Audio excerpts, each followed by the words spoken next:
Are you a dumb fucking parent that probably shouldn't have reproduced? Well, if you answered yes to that question, Roblox has got an article for you. Now, I wasn't gonna make a video about this because I didn't think it was very necessary considering it's just an article giving genuine advice to bad parents. But then I saw that Fortnite Battle Royale was actually getting sued by parents because apparently it's more addictive than cocaine. Yeah, no joke, apparently there was a survey that took place and experiments in the lab and shit. Apparently Fortnite is more addictive than cocaine. Now, obviously this is Fortnite's fault for being so addictive. It's not the parents' fault by any means. It's not their fault for not, getting the kid off the fucking game. Pretty much the same thing happened with Roblox. Parents complained and said that, Roblox is making them angry. Why aren't you babysitting my kid for me? What's going on? And basically they wrote an article giving genuine advice, maybe if they're getting angry, just talk to them about it, see if they will be willing to take a 5-minute timeout. So the article is called "Why Does My Child Get Frustrated Playing Games?" and it was wrote by Laura Higgins. Games are meant to be fun, right? Well, depending on the age of your child, you may have seen them display behaviors that would seem at odds with it being fun. Shouting, throwing the controller down,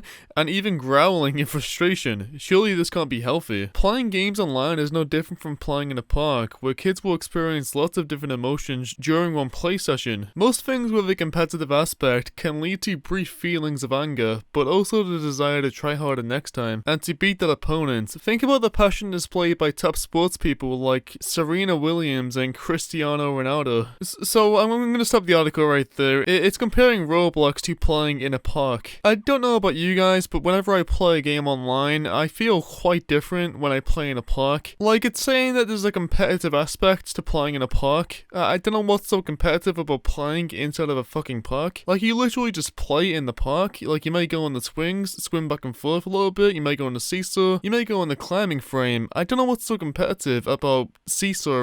And it's talking about beating opponents? Do you just fucking go to the park, fists clenched, just to, ready to fight people? The important thing is to help your child manage those feelings. They are okay in short bursts, but it's exhausting for any of us to live in a constant state of stress. Here are 6 things you can do to help your child keep their emotions in check. While it's tempting, don't say things like snap out of it or stop getting so angry. You wouldn't be able to switch yourself off that easily, would you? Think about what strategies might work for your child and help them de-escalate their emotions. For example, counting backwards from 5 or imagining sending their energy inside them throughout their fingers. Okay, so I thought this was an article about, how to make your child relax and behave and not launch the desktop across the room when they lose a game of Arsenal. But now it's talking about sending energy through your fingers. This is not Harry Potter. If the game that you're playing is highly competitive, perhaps suggest regular breaks or to swap it with other less intense games. I don't know about you guys, but if my sister was raging at Arsenal and I simply just said, hey, why don't you just stop playing Arsenal and play a simulator game where you click and it's relaxing. It's not really competitive, is it? I would get ignored.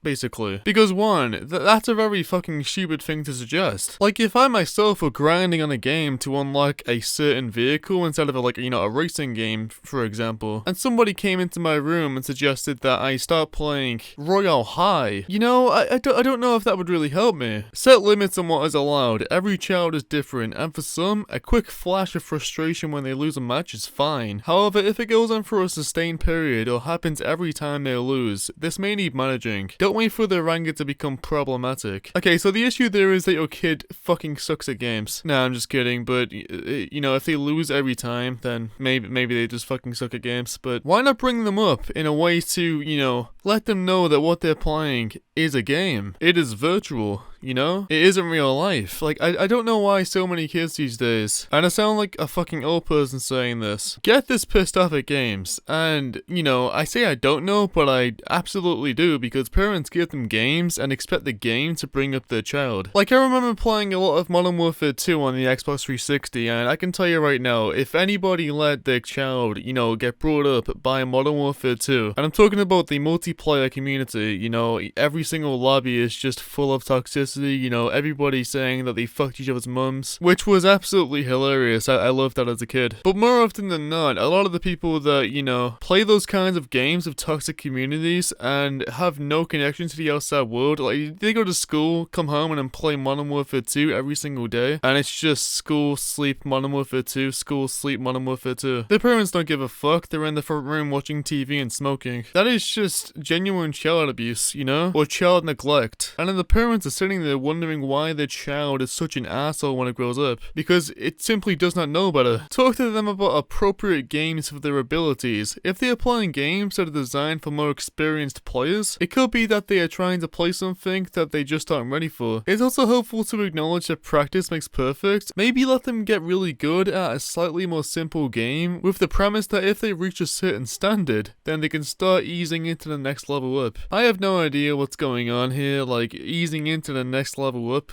Like by the level up, does that mean into the next game that they actually want to fucking play? Hey, I know you're trying to play Arsenal right now, but if you can show me that you can get to level 50 in Animal Crossing New Leaf on the Nintendo 3DS, then you know, maybe I'll let you play Arsenal. It's absolutely just unrelated. Like, if I get really good at Animal Crossing New Leaf on the Nintendo 3DS, that's all I play for months on end, and then I go back to Arsenal, I will still fucking suck at Arsenal if I sucked previously. It's got no skill relation, you know? If other players are making them upset, help your child manage the situation. Is the other child being mean? Are they breaking the rules? Perhaps you can help your child develop some negotiation skills so they can all have a better time playing together. What do you mean negotiation skills? If someone's being a prick online, block them or report them. What do you mean negotiation skills? Hey, if you stop bullying me, I'll give you 500 Robux, how about that? As always, be a good role model for your kids and teens. If you fly off the handle every time you forget the password to your online banking, your kids might view that as an appropriate response too. And again, it's just saying that basically, if you're a shitty parent, then your kids will be shitty. And that's pretty much it for the article. It's quite interesting. Let me know what you thought about this down below in the comment section. That's it from me, and peace. You're never gonna make it, you're not good enough. There's a million other people with the same stuff. You really think you're different? Man, you must be kidding. Think you're gonna hit it, but you just don't get it. It's impossible, it's not probable, you're irresponsible. Too many obstacles, you gotta stop it, yo. You gotta take it slow, you can't be a pro. Don't waste your time no more. Who the fuck are you to tell me what to do? I don't give a damn if you say you disapprove. I'm gonna make my move, I'm gonna make it soon, and I'll do it cause it's what I wanna fucking do.